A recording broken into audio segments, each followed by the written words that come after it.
My name is Madeline Mendiola. Do you need me to spell it? Yes. Madelinmendiola.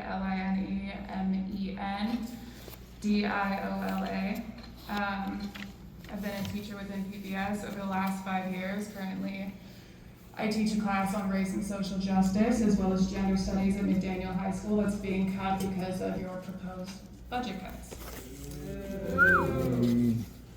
Has my time started? Yes. First, yes, recognize June is Pride Month. It's 2024. However, don't be surprised if our community doesn't applaud your obvious pink washing during a genocide. More importantly, you know what I'm thinking about this Pride as a queer educator? I'm thinking about all of the innocent queer Palestinians whose remains are still under the rubble, and how their families may only be able to identify them by a pair of car keys or a ring on their severed finger. The other day, I saw a Palestinian man holding his baby's charred, decapitated body. I'm thinking about how that baby will never grow up to discover their sexuality. I'm thinking about the queer PPS high school student who can't afford college, so they fall victim to the predatory grooming of military recruitment programs in our schools like JROTC. Maybe that high school student will end up standing side by side with an IOF soldier slaughtering 300 innocent people, just as US soldiers did only 3 days ago in the Nusrat refugee camp. They disguised themselves in a humanitarian aid truck and waited for starving people to gather. Does that not make you sick? I will not give you a history lesson on the Israeli settler colonial project. A simple Google search, which I'm sure you all are capable of, proves through historical fact that what the Palestinians have experienced for the last 100 years is ethnic cleansing, apartheid, and genocide, and to pretend it's not is delusional. To date, more than 15,000 children and over 36,000 Palestinians total have been slaughtered.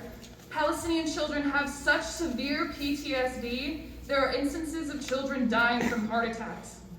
The images I've seen and the screams of Palestinians will haunt me for the rest of my life. Our students are seeing the same exact horrors on their screens and see your silence for what it is, cowardice and corruption. During my time at PPS, I have had class sizes of 40, I have had rats and water damage and broken heaters. I've watched the school-to-prison pipeline fully functioning in our historically black schools. I've witnessed students bleed and sob and fight and bully and use hateful language because we didn't have the resources to help them navigate trauma. And this is all to say that I've witnessed an inconceivable amount of preventable violence within PPS schools, violence you all could have prevented, if only you had actually staffed our schools properly and lowered class sizes instead of spending our budget on a bloated communications department and awful, inequitable curriculum that kids hate. How much did you spend on that again? 20 million? 30 seconds. Side note, I find it really interesting that you refused the clause in a proposed contract requiring district officials to disclose a personal or financial conflict of interest with contractors. Now, at the end of my time in PPS, I have witnessed the district and the board at its lowest, cowering in the face of taking a stance during a genocide because it might not be lucrative.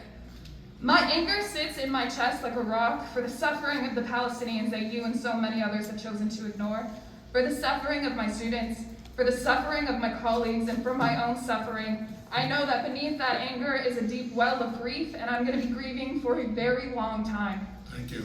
I do not believe that criminality as defined by the state must dictate what we know in our hearts to be criminal, so for your crimes of silence, corruption, and negligence, I will never forgive, and I will never forget. I hear there's an election coming up. From the river to the sea, Palestine will be free.